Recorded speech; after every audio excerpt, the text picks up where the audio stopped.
Episode 4 of The Last of Us. We're jumping into it. Welcome to I Just Watched. I'm Joseph. Official spoiler warning. I just noticed recently that I have not mentioned that at all and kind of been giving stuff away in each discussion, so my bad.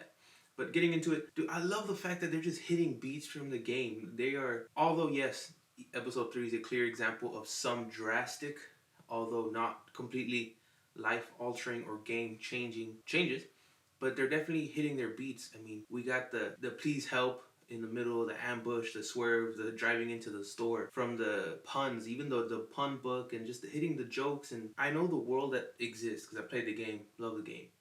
But still seeing it come to life in such an accurate fashion is actually like heartwarming to me. It's making me love the show more because I'm sitting here watching it, enjoying every beat of it, loving the nuances between Joel and Ellie on screen. Because again, I have to admit, I was hesitant, but I was very wrong. Like, they're just killing it. They're knocking it out for me. I mean, the show to me is consistently getting better. I'm enjoying every beat they're hitting, and then most of all, I love the dynamic between Pedro Pascal and Bella Ramsey. I think it's really growing into Joel and Ellie on screen, and I love the little things. Tell her to go hide in the hole in the wall because he knows he's about to murk these people, and he's doing his best to protect this little girl from being a part of that world yet. You know, although grown up and she knows it and she knows things like this happen, he's still doing that fatherly thing that Joel does. You know, that thing that he shows he cares, although he is very in your face trying to be like, I don't care, whatever, you're just cargo. But you can see him just starting to develop, like, you know, this is a person, this is a little girl, like, he can't help but fall in love with her and want to protect. He can't fall but fall into that or be that role because that is just who he is.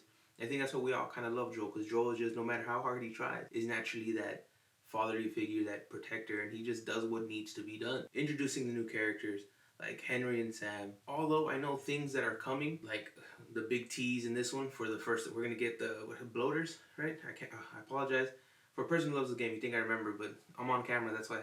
I wonder, are we going to start getting to the point where we're going to name them? Or is like going to just have Ellie drop names, like that's a clicker, a runner, you know, a bloater? Or like, are we going to get to that point eventually? I'm just kind of curious. It's not a big deal. I don't think it's completely necessary, but it would be a nice little drop. And although episode 4, it feels somewhat like a filler because they're starting to break into the journey itself. I love the conversation they have when he's, you know, siphoning gas. And it was funny because my homie Ben, we had talked about this when the first game originally came out. We're like, you know, he was like, you know, gas deteriorates. It wouldn't last that long. And every time I watch anything post-apocalyptic and they're driving and they have gas, and I'm just like, you know, Ben was right. Like, it does deteriorate. And I was like it just, now I can't help but reference Ben in my head. But today watching the episode, it was funny to me because he even mentions himself, yeah, we had to stop consistently because it's like water now, like it deteriorates. And I was like, it's like they heard you, Ben. Like I said, episode 4 is a filler, but it's an important filler because it starts dropping names and it's showing you the different society of people, because they're not fireflies, they're not Fedra, they're just people trying to survive and create this, their own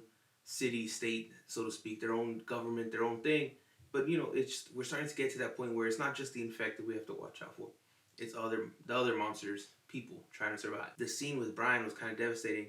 Even though I was like, dude, just murk him, because we know he's bullshitting because he's lost that fight. Accumulating or making me enjoy the show. I want to hear your thoughts. How are you liking this so far? I'm definitely excited to see where this goes. Actually, I'm not sure. Is this supposed to be like 8 episodes, 10 episodes? If you know, can you let me know in the comment section, because I'm not entirely sure. But I want to hear your thoughts, your opinions. How do you feel about this show so far? Are you loving, enjoying, hating the fact that they're hitting beats from the game? I love it, I gotta admit. It's making me enjoy it even more. But excited to see where this goes.